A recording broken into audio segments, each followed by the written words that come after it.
Alrighty, tighty. We are live, ready to rumble, and ready to go. Welcome, everybody. Episode 13, live edition of the Archives podcast.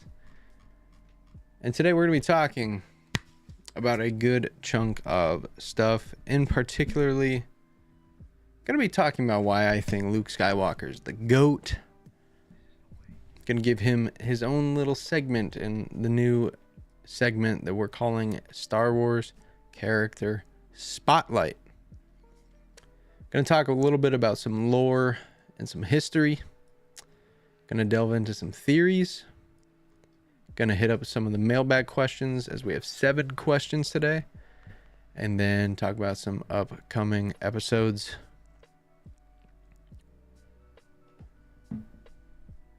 And we are live. Yes. Ready to rumble. We're having a good time. My cat's going crazy. So if you see me looking over here, it's because my cat's going nuts. But we're doing good. Life is good. Feeling good. And recently, I've been in a really big audiobook kick. I've been listening to Star Wars Shadows of the Sith recently, which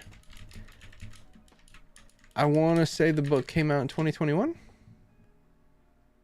2022. So it's a very new book. And the book follows Luke Skywalker, Lando Calrissian, and Rey's parents.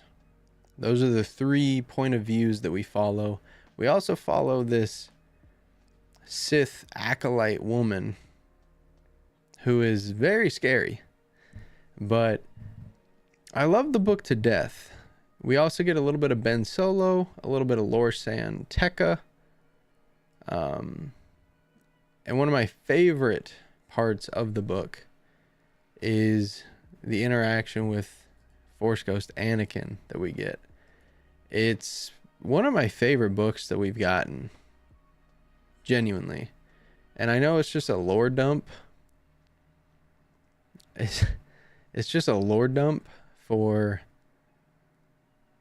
episode 7, 8, and 9, but I think it's a really fun and really good story.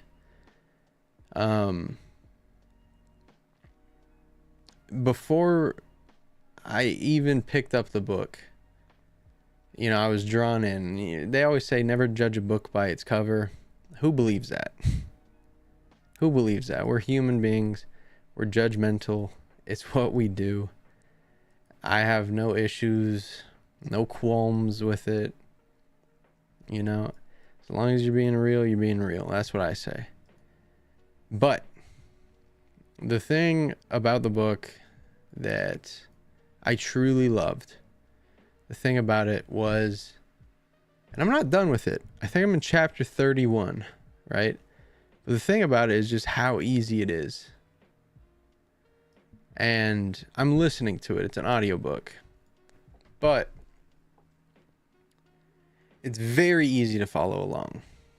It's very easy to stay on top of, to stay with. And something that I've thoroughly enjoyed with the book is the switching from point of views, chapter to chapter, but it tells you before you begin the chapter where you're at, where it takes place in the story, and it just sets you up, right? And no 2 chapters back to back follow the same character, so it keeps you engaged, keeps you really engaged. And I've never read a book like that before. I've read books where it's had different point of views, but I've never read a book where there's this many point of views, I'll say. Because like I said, you get Luke Skywalker. You get to know his inner thoughts and feelings. Lando Calrissian. what's going on with Lando at the moment. Ochi of Bestoon, the Sith lady. I don't know her name yet. Rey's parents. We flip-flop between these 5 point of views, and it's a breathtaking, marvelous piece. And I've never read anything by this author before either. I believe his name is Adam Christopher. Big shout out. And I'm going to put the cover art on screen for us, because even the cover art is beautiful. Even the cover art makes you want to actually pick this book up.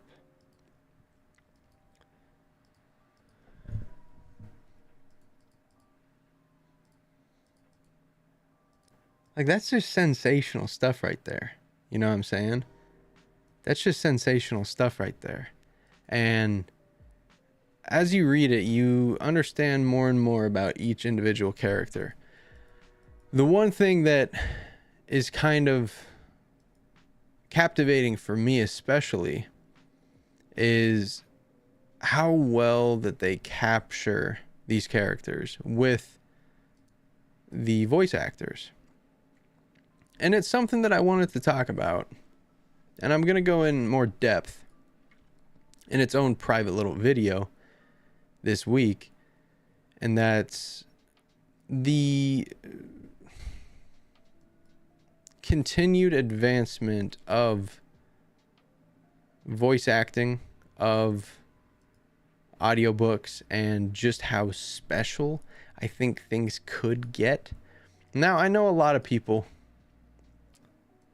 myself included, I am very pro artist. I say, you know, never take the brush from an artist, in the sense of you don't want anyone to ever lose their job. You don't want anyone to ever, you know, lose work, lose a job, especially in the arts. You know what I'm saying? And given with the advancement of AI, advancement of AI voices, you know, you get to get a Darth Vader singing Demons by Imagine Dragons. You get to hear that. I think it would be really cool if we were offered the opportunity to get characters voicing themselves through AI in audiobooks. I don't want to have people lose their jobs, first and foremost. It's not what I want. Because the people that do these voiceovers for these books are truly incredible. They're truly incredible, and it gives me a kind of pedestal that I know I'm going to have to hit when I do the voiceovers for my book. Because I'm writing my book, I'm doing the cover for my book, I'm doing the editing for my book, I'm doing the publishing for my book, and I will do the audiobook for my book. It's all being done by me. You know, I'm not asking for help. I'm not really seeking help. The most I'll do is I'll shoot ideas off of my friends who have an outside perspective. Same thing with my girlfriend. She's incredible with that, because she doesn't know Star Wars. It's easy to then get an unbiased point of view simply based around the story, around dialogue. It's really nice.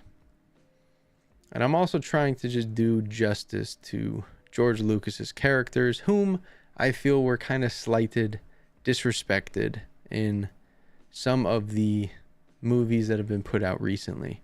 Speaking of movies that have been put out recently, on my birthday was the 30th.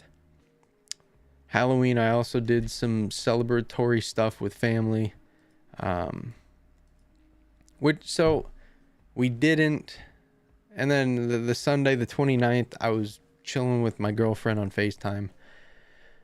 Didn't really have a chance to record this podcast, hence why it's going live now, why it's essentially a day late, because so much was going on, and I couldn't do it live at like 5 today because I was sick. I was resting. I tried streamed for an hour until my game eventually just crashed, and then I literally just couldn't play it anymore. I have to figure out why it crashed, and it just wasn't a great time. It wasn't a great time. But where we're at right now with it is I simply just needed a little bit of a rest, a little bit of a reprieve, and that's where we're at now. So as I move forward today, I'm still not feeling great. We're going to lose this. I'm still not feeling great. I have a really bad head cold. My head's just absolutely ringing, and I'm giving it my all. I'm giving it my all, but the thing that I wanted to do more than anything was this podcast, because how much I just absolutely love doing the podcast.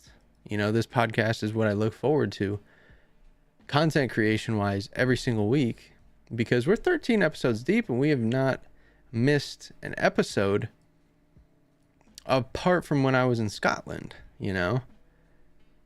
That's the only time that we ever had a week off. How crazy is that? 13 weeks in a row with 1 week in the middle, and we've been going strong ever since. But as I was, resting this weekend, I've been watching some Star Wars. I haven't watched Star Wars in a minute, and what I ended up watching was episode 7, which I love, and that took me into episode 8. Episode 8 instantly kind of gave me the heebie-jeebies. It kind of gave me the heebie-jeebies because, let's face it, folks, outside looking in, inside looking out, The Last Jedi, it's a good movie. It just doesn't feel right to me. When I sit there and I watch A New Hope, I sit there and I watch Empire Strikes Back, I sit there and I watch Clone Wars. I'm not saying that it's a bad movie, and I don't want that to be the takeaway of this, because it's a good movie.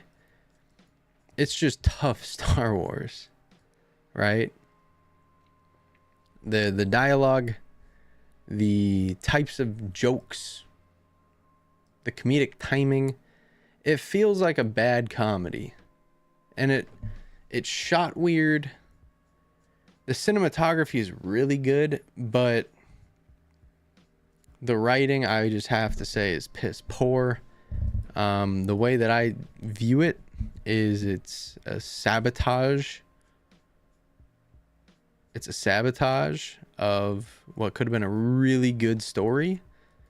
And it kind of breaks my heart a little bit, because I really wanted to see where we were going to go with the storylines that we had coming out of episode 7. Who are Rey's parents? What's Luke Skywalker up to? Why is Luke Skywalker on this island all alone? What's going on with this? I wanted to know all of that. And the unsettling issue was, we didn't get answers. We got explanations. We weren't given the information. They kind of just danced around it. And I think that, to me, is what kind of soured it for me. Coming out of the theaters, I thought it was one of the sickest movies I've ever seen. And I think that's because of just how awe-inspiring it was cinematography-wise. Character-wise, I think the acting was phenomenal, but in-universe, I'm talking in-universe because I don't like to go out of the universe. I'm not a film critic. I don't know what I'm talking about. In-universe, though, I felt like the characters, the two main characters, Kylo and Rey, blended so well and so nicely, because they were both at the kind of similar point in their character where they were both trying to figure out who the hell they are, right? Because at one point you have Kylo, who doesn't know who he is. He's really never known who he is. And for the first time in his life, like, everything that he's always thought that he is being rejected. And when he offers Rey the power to join him, because he thinks, oh, to be what I want, I need to have power. Well, Rey rejects that. Rey rejects his ideas of power, his ideas of domination. And that makes him kind of suffer. Like, what is it that I need then? Is it closure? Is it family? And it really messes with Ben. I have to let my cat out real quick, folks. 2 seconds.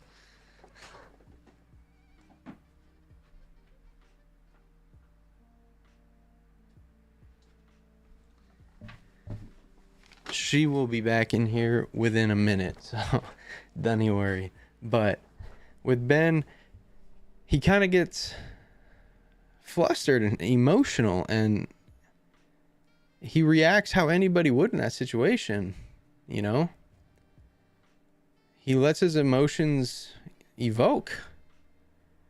Now, this is a kid who, for the first 15 years of his life, as a Force-sensitive person, as a Jedi, he was taught, you know, you need to contain your emotions. This isn't what a Jedi does. He doesn't know how to react, how to talk. He went through adolescence in the Jedi Temple, you know? No other kid his age had done that in 40 years. So it's just a little bit different, you know? And when Ben was coming up, he had all the expectations in the world. When Ben was coming up, he was expected to inherit the Jedi Temple when Luke was done with it. How crazy is that? Like, here's this kid. He's 13 years old. He's leading lessons. He's of the Skywalker heritage. His uncle is Luke Skywalker, arguably the greatest Jedi of all time. Grandson to Anakin Skywalker, son of Leia Organa. Just imagine the pressure that this kid's under. Like, no wonder he turned to the dark side. Look at how many kids that you grew up with. Look at how many of them, you know, how many goths did you meet? How many emo kids did you meet? How many kids that rebelled did you meet? Tons. How many of them came from good families? Tons. How many came from bad families? Tons. You just never know, and you can never judge because you never know what's going on between someone's ears. You never know what's going on in someone's heart. You know, all we can do is judge, right? Because we're judgmental. That's what humans do. We judge. The issue is sometimes it's unfair because you don't know what's going on. And in the case of Ben Solo, in the case of Luke Skywalker, neither of them really knew what was going on. You know, canonically, Luke was doing his damnedest. He was doing his best. He was doing the best that he could. He was trying to do it the right way. He was using outside help. He was recruiting, doing the best that he could, trying to keep people involved. And in Shadows of the Sith, again, fantastic book. I implore everyone, Star Wars fan or not, give it a read. Because it really is just a beautiful book. It's a great book. Teaches tons of lessons. You get to see the human side of a Jedi. the struggles, the insecurities, the inner thoughts, the feelings, the fears that someone as great as Luke Skywalker even features. And that's why I love this book so much. And I don't want to finish it, you know? It's one of those books that you don't want to end. Because with this book, there really is nothing from here onwards. The book that I'm writing takes place a little bit before where it starts, a little bit after, at the end of the first book. And then if I want to do a second and third book, they're going to be a few years after. But there's really no media in between this book and episode 7, apart from like comics and stuff. But I mean, with those, you really take them with a pinch of salt. It really depends on your opinion on the comics. But I've always been open-minded, and you know me, if you're a long-time listener, if you're a short-time listener, I'm the biggest Anakin Skywalker fan in the world. But there comes time when you just have to sit there and admit Luke Skywalker's probably the greatest Jedi of all time. And this is why I think that reason. Firstly, the pressures that he has had to act through. Not go through, but act through. You know, he was essentially the heart of the rebellion against the Galactic Empire. As a 18, 19, 21-year-old kid, facing up against Sith Lords, facing up against him, his father, the Emperor. And he really did, for the time being, bring balance to the Force. He really did. I do look at Luke Skywalker as the actor of the Chosen One philosophy, of the Chosen One prophecy, rather. But the thing that I love most about Luke, especially in the movies, is how well he adapts. You know, if something's not going the right way, he's the last person that's going to be panicking. But he's the first person that's going to offer a suggestion. He's going to offer a solution. And that's what him and his sister are both phenomenal at. It's another reason why I love Leia, and why I think Leia is one of the best characters in the entirety of the saga itself, is just because of the depth of her character and how deep that it truly gets. I find oftentimes that we forget about the supporting characters, right? Because that's inevitably what Leia is a supporting character. And the issue is with those supporting characters is we often put the main character's story on a pedestal.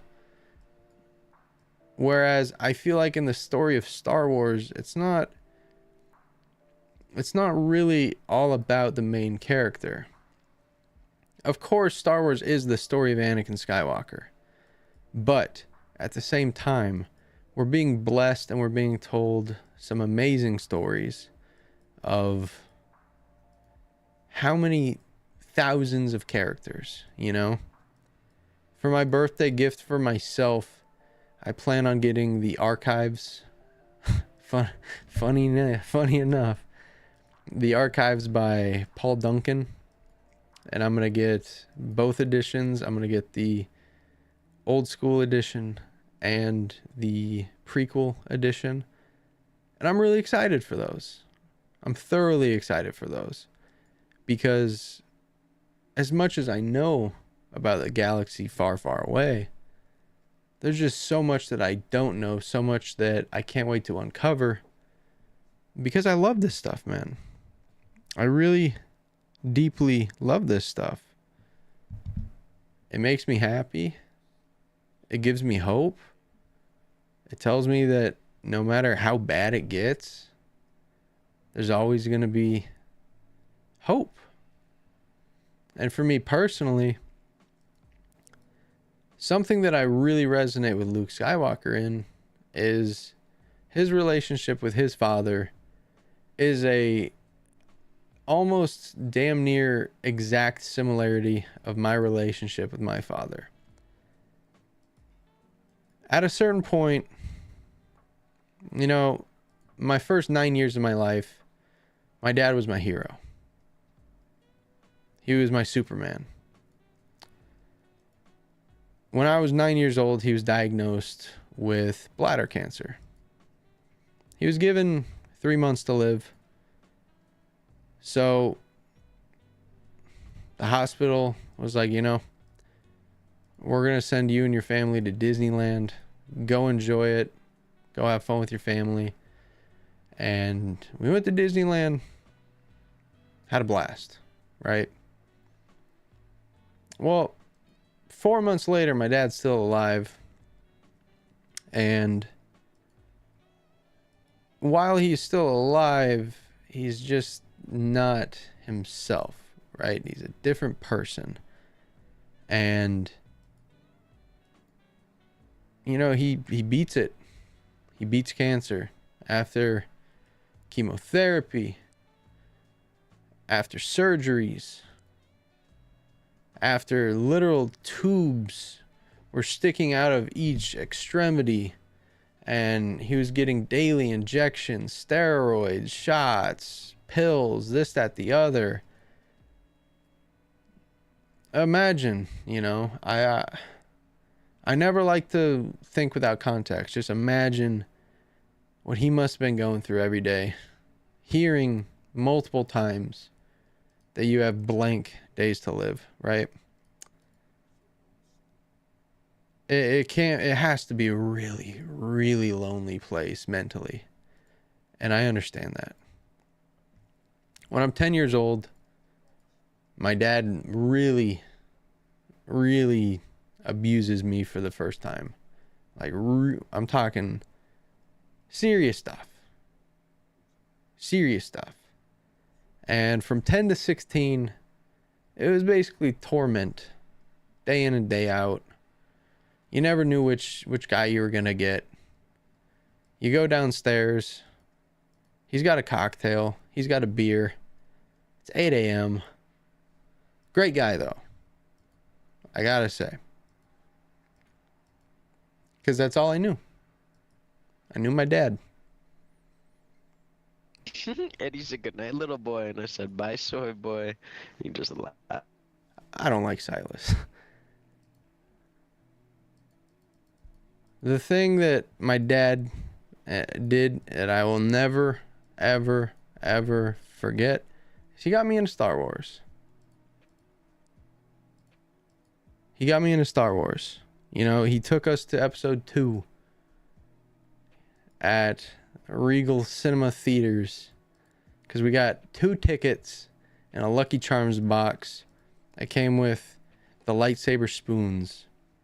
He took me and my 2 brothers, episode 2. And for me, I always saw good in my dad, no matter what happened. I always saw good in him. And I knew there was good in him. You know, I didn't have the greatest relationship with him. But I always knew that there was a good guy in there. That was just, you know, he had the worst dealt deck that you can get, man. Truly. But at the end of the day, he kind of just squandered it. But he was my hero. And I always looked at our relationship like Luke's and Anakin's, you know? I never gave up hope on my dad.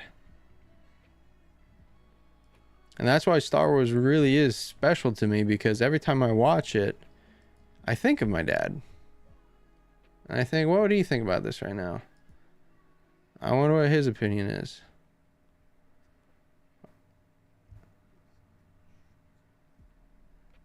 And that for me is what makes Luke Skywalker the greatest character, because everyone gets something different from Luke Skywalker. Some people get nostalgia, some people get hope, some people get chills, some people get exhilarated. With me, I get to see my father again. And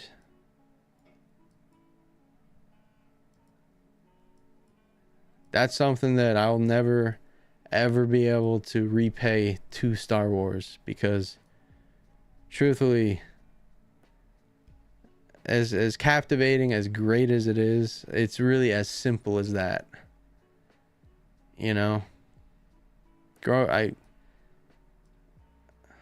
grew up with the first 9 years of my life with Anakin Skywalker,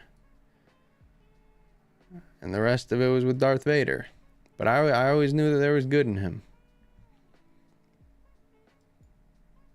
And I love Luke Skywalker because he always sees the good in people, no matter what. And that's why I think Luke Skywalker is the greatest of all time. We can talk about his powers. We can talk about his kill list. We can talk about him blowing up the Death Star, destroying the Sith. But for me, it's just the hope that he always gave me. You know? He really is an insane representation of the everyman. He's a 5'9" guy who took down an entire empire with the weight of the world on his shoulders. You gotta love that. That's cinema. That's a story. That's Star Wars. And by golly, I freaking love Star Wars. So shout out to Luke Skywalker. He is our character spotlight of the week. Moving on to the next segment, we're going to talk a little bit about some lore, a little bit about some history, and my favorite time period in Star Wars, the Civil War, the Galactic Civil War. And of course, this does take place between the Empire and the Rebels. And again, it is just head and shoulders. It's got to be the best trilogy. It's got to be the best trilogy. I love it to death. I love Star Wars to death. I love the prequels to death. But for my money, man, like, the original trilogies are just different gravy. And my brother asked me a really good question a few weeks ago, maybe a month ago. And he asked me about the societal aging of the original trilogy and how well or not that they aged. With the original trilogy, story-wise, I think it doesn't get any better. Truthfully. Story-wise, I don't know how much better that you can actually get. As a whole, I don't think that there's a better IP anywhere on the market. I don't think you're going to find a better IP in any show, any form of fiction.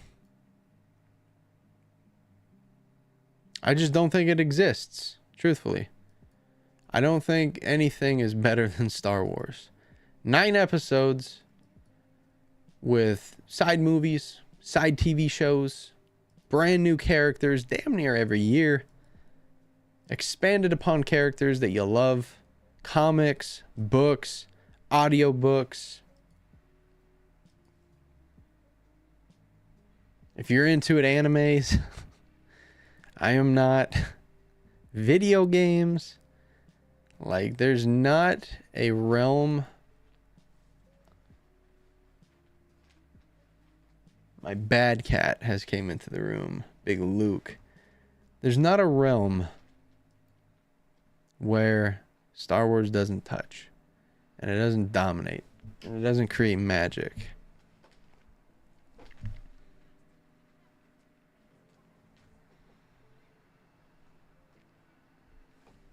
Excuse me? What are you doing?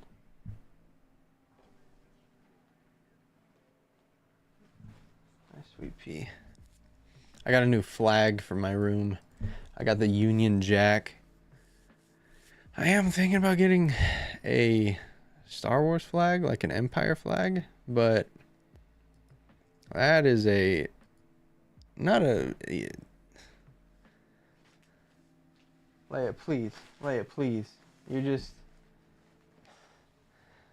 too playful, honey. You're too playful. Everything's a toy.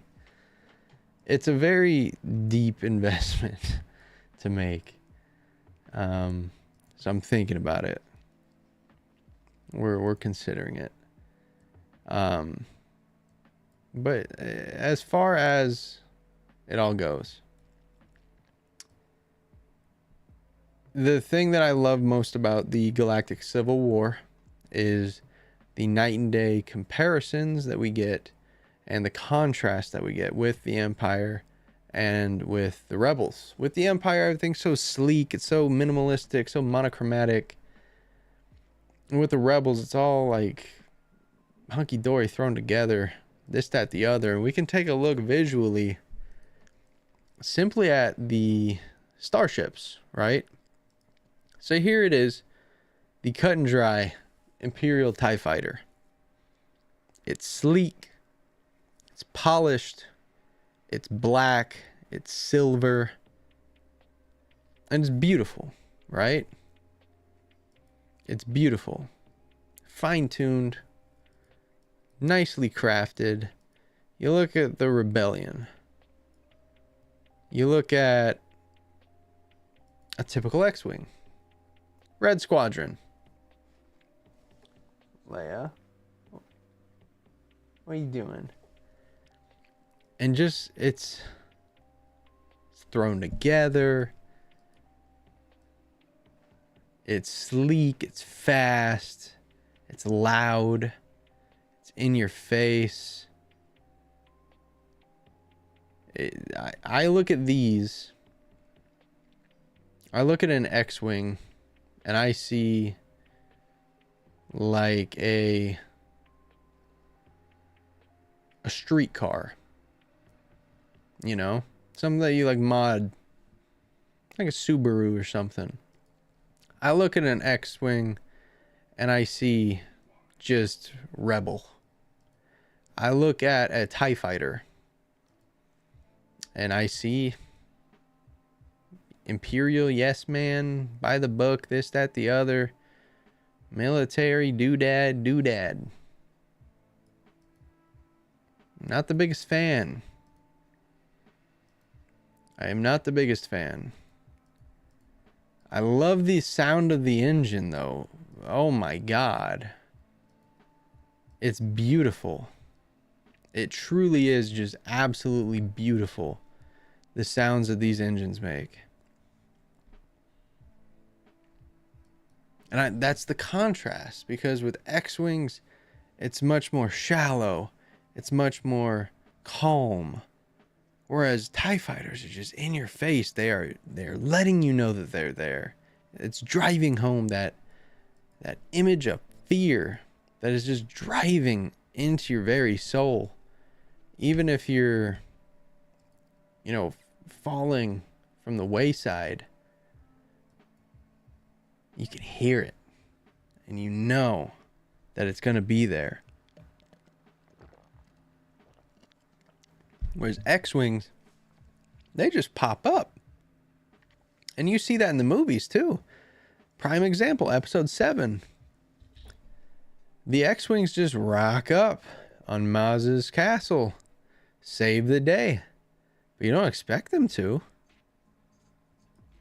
Of course you don't expect them to. But they do. Quietly. And I love that. I love that to death. I think that might be one of my favorite scenes of the modern Star Wars, is that Maz's castle scene. Because of the X-Wings. And I know those aren't Rebellion X-Wings. Oh my goodness. Leia's so cute. You guys want to see her?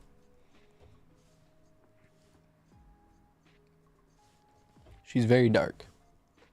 She's very dark. So I don't know if you can see her or not, but she's adorable. Huh. So yeah. But I really want to finish these sequels, and then I think I'm going to start a chronological order watch through, starting it now, and then just seeing how long it takes me. Not how long, but I'm not spending Christmas with my missus, as it was kind of like soft planned. That was the idea. She's gonna come here before I go to her next. So there's gonna be some lonely nights, you know. It's gonna be some lonely nights, and Star Wars has always been there for me in that case. So I can't wait to watch me some Star Wars, you know. Get crazy.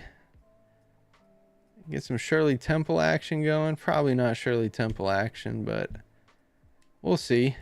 Maybe a cheeky, like, if Stevia made a lemon lime, my God, I'd be all over it. But they only make cola, so I have to settle for a really bad Roy Rogers. We take it. We take it.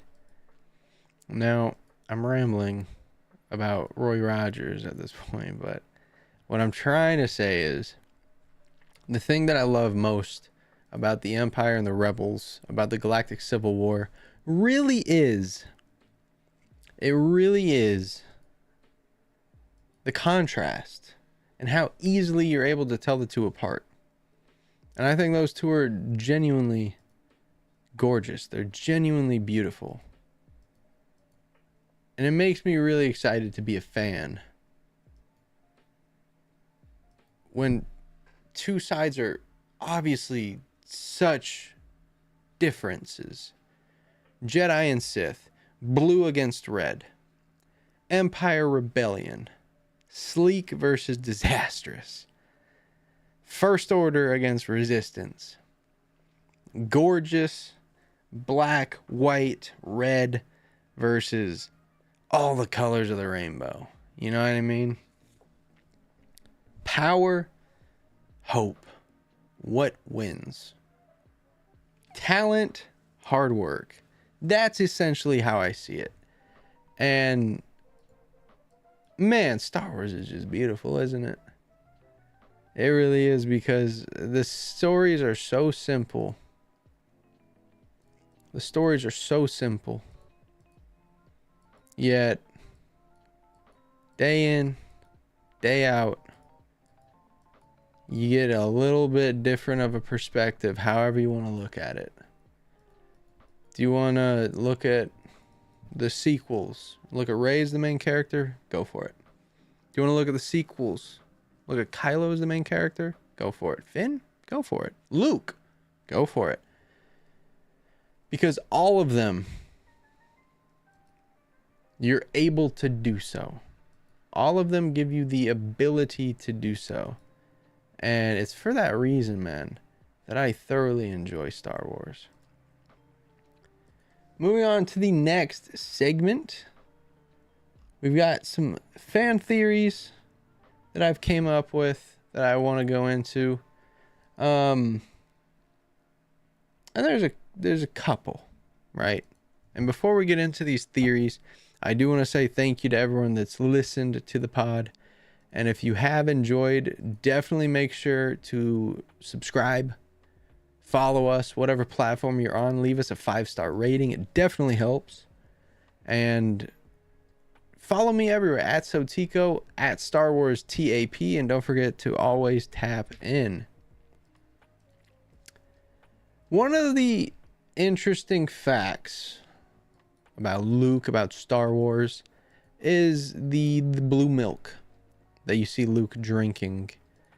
And popular belief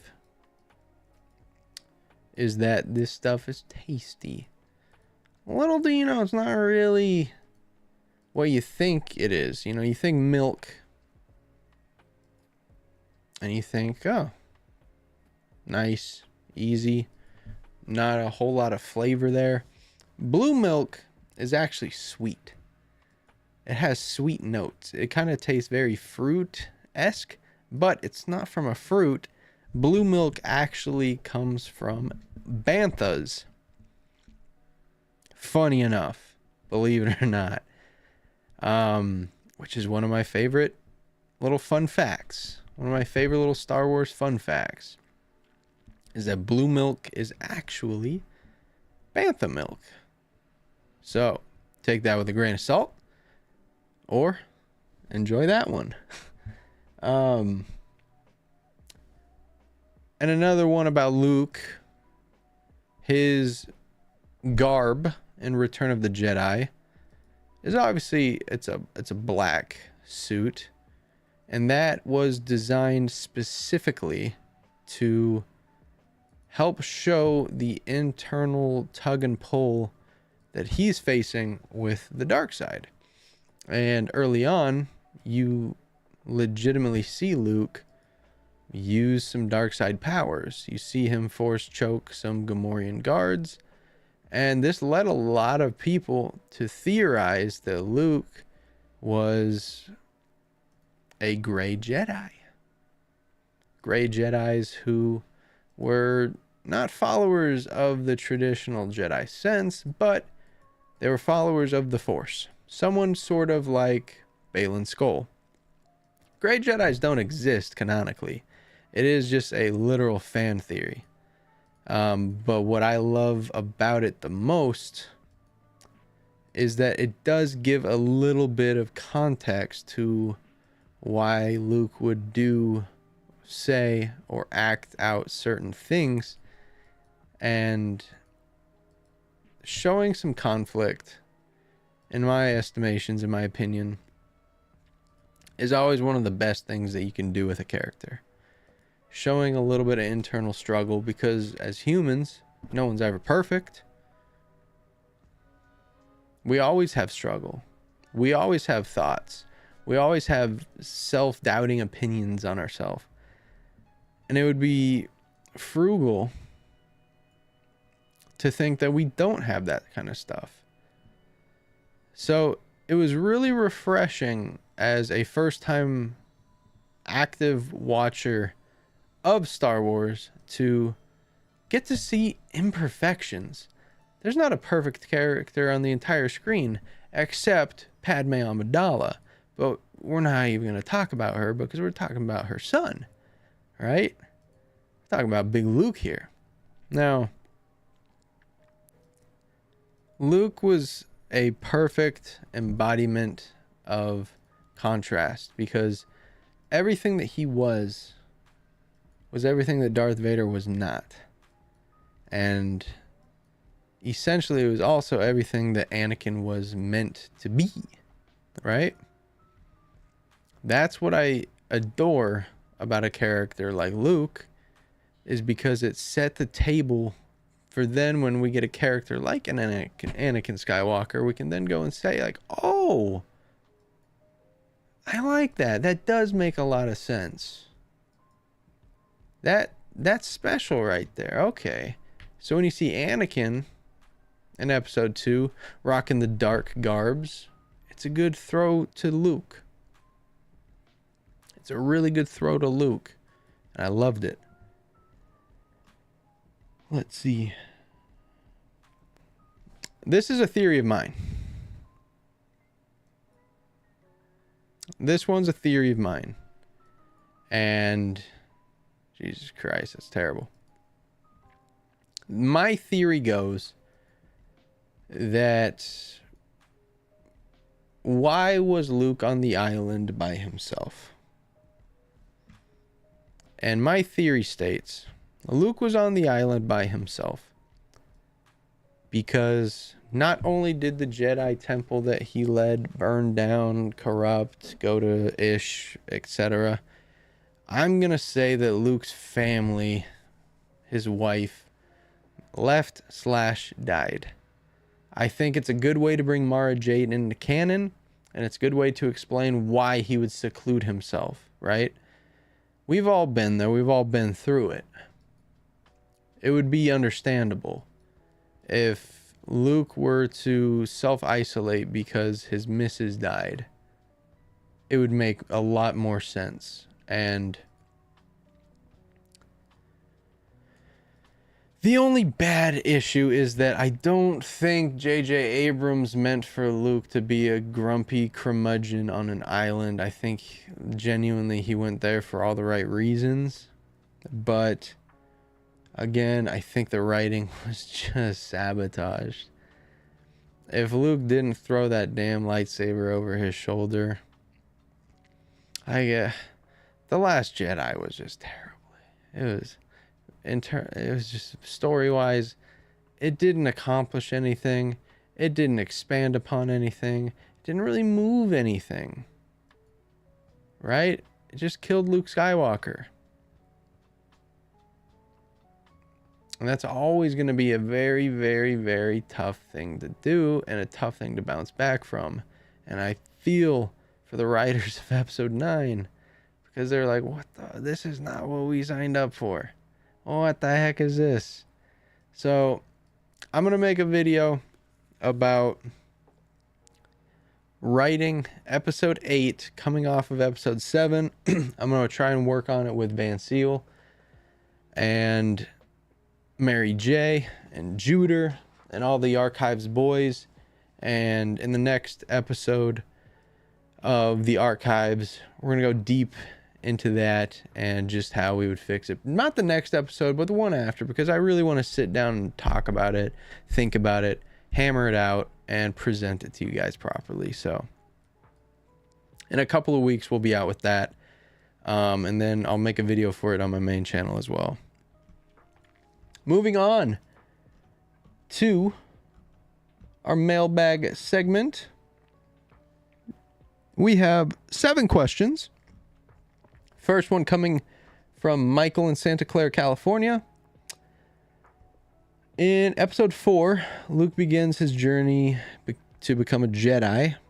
How do you think his character evolved from this film to episode 6? And what were some of the key moments that shaped his development? That's a solid question.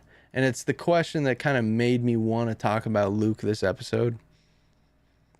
Instantly, you have to think about Dagobah. You have to think about his training with Yoda as a key point of his development. But ultimately, I do want to point it at Obi-Wan Kenobi's sacrifice. If Ben Kenobi doesn't love Anakin Skywalker so much, he doesn't die for his kids. But Obi-Wan Kenobi loves Anakin so much that he literally died to save Anakin's kids. That's deep. That's storytelling. That's poetry. If that doesn't happen, I don't know if Luke takes the whole Jedi thing serious. Because he was obviously into it. He was obviously really into the idea. He was always chasing something to do with his father, right? But the issue being, he never had the opportunities to do so because he was being pigeonholed by his uncle. Well, Ben gave him those opportunities. I'll tell you about your father. I'll show you who he is. He's a good man and a good friend. And Ben really, I want to say, seduced him into wanting to be a Jedi like his father.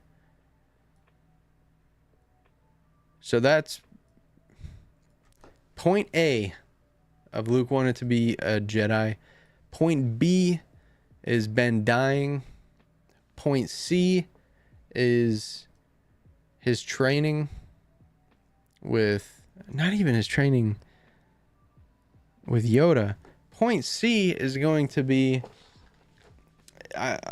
there's a book, Heir to, I don't think it's Heir to the Jedi, but it's something. It's a Luke Skywalker POV book. Like, it's literally all from Luke's point of view. And it's really good. And Luke just, he knows, like, if I really want to help this rebellion, I have to take this Jedi stuff seriously. And that's what he does. So he goes off and he practices and he tries his to apply his Jedi learning. And it's a really, really, really good way of expanding upon his character. And I think that is probably point C. Point D is going to be his training with Yoda. And then point E is going to be his confrontation with Vader. And then after that, I think Luke is completely bought into becoming a Jedi. So really good question. Next one's from Sarah in Chicago, Illinois. With the prequel trilogy, we got to see the rise and fall of Anakin, who obviously later becomes Darth Vader. How do you think the prequels enhanced our understanding of his character, and what impact do they have on the original trilogy? Well, you get introduced to Vader first, right? You know Vader before you know Anakin. Knowing Anakin simply gives context to what everyone said about Vader. Oh, he was a good friend. He was the best star pilot in the galaxy. There was good in him. He was a great warrior. He was the chosen one. All that lore you then get to see take place. So I think that's why it's so special. Episodes 1 to 3 with the Clone Wars, I think, are really, really, really special in telling Anakin's story from a slave to a Jedi Knight, you know? It's a really good story, and I love it to death. This one's from David in New York. If you could pilot any ship, which one would you choose and why? Oh, I think this is a dupe question. But to answer it really quick, I'd probably say a cheeky X-Wing. An X-Wing would be sick. An X-Wing would be sick. But I think we had that question last week. But yeah, an X-Wing. I think it'd be really cool, really fast. This one's from Lisa. What species or planet in Star Wars fascinates you the most? Ooh. So the species that fascinates me are Togruta. And the reason being is because their Montrals are themselves very sensitive to the world, to the Force, to things around them. And like, I think of them as like whiskers to cats, how whiskers on cats help them like balance, help them feel out what's going on. Montrals are like that with Togruta. And I think that's really cool. As far as planets goes, Mustafar for sure. Hoth. Funny how contrasting those are. And I'll say Jakku, because the Battle of Jakku. Very interesting why there's an Imperial battle there when it's a junkyard. Very interesting. I'm actually really intrigued by it, and I want to learn more about it. This one's from Brian in Seattle. What is your favorite Legends story in all of Star Wars? If you asked me that like a month ago, I say Plagueis. If you ask me that now, I'm saying Darth Bane. And I have a video in the works talking about the first Darth Bane book. So really good question. Darth Bane is something different than anything in Star Wars. And Keg has been talking about him forever. And I finally gave the book a go, finished it, loved it. I'm on book 2 right now. This one's from Emily in Denver. Star Wars is a very unique blend of science fiction and fantasy. How do you think this genre fusion contributes to the enduring appeal of the franchise?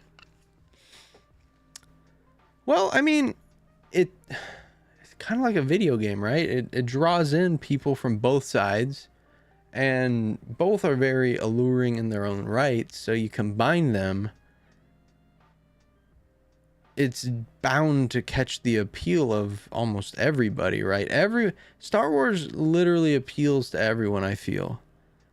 And I feel like there's something for everyone in Star Wars.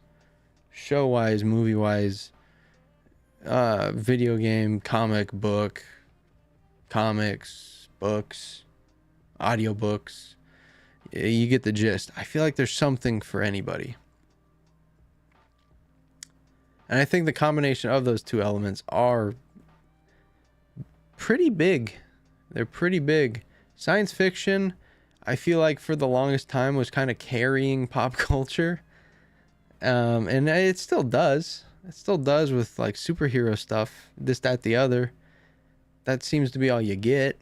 But yeah, I think that's a solid question. Something I didn't really think about. Last one's from James. What is your favorite Star Wars quote and why does it resonate with you? I mean, this one kind of circles back to Luke Skywalker. I am a Jedi, like my father before me. When I think of Luke, that's the first quote that pops into my mind. And I get goosebumps just thinking about it, right? I got to see that movie in theaters, which made me so happy. I got to see the 40th anniversary in theaters. It was such a good day.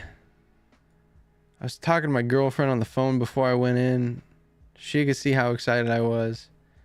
I cried multiple times. I've yet to watch episode 6 since. I'm gonna watch it on the wraparound, but it was really good, man. You've failed, Your Highness. I am a Jedi, like my father before me. Shout out to Jedi Knight Luke Skywalker, man. Shout out to Return of the Jedi. And shout out to all of you. Thank you for a good episode of the Archives podcast. We'll be back on our normal Wednesdays coming next week. And with peace, knowledge, and serenity, may the force be with you. Don't forget to drop a like, subscribe, follow us, give us a 5-star review, tweet at us at Star Wars TAP. Follow us everywhere at AlsoTeeko and Star Wars TAP. And don't forget to always tap in.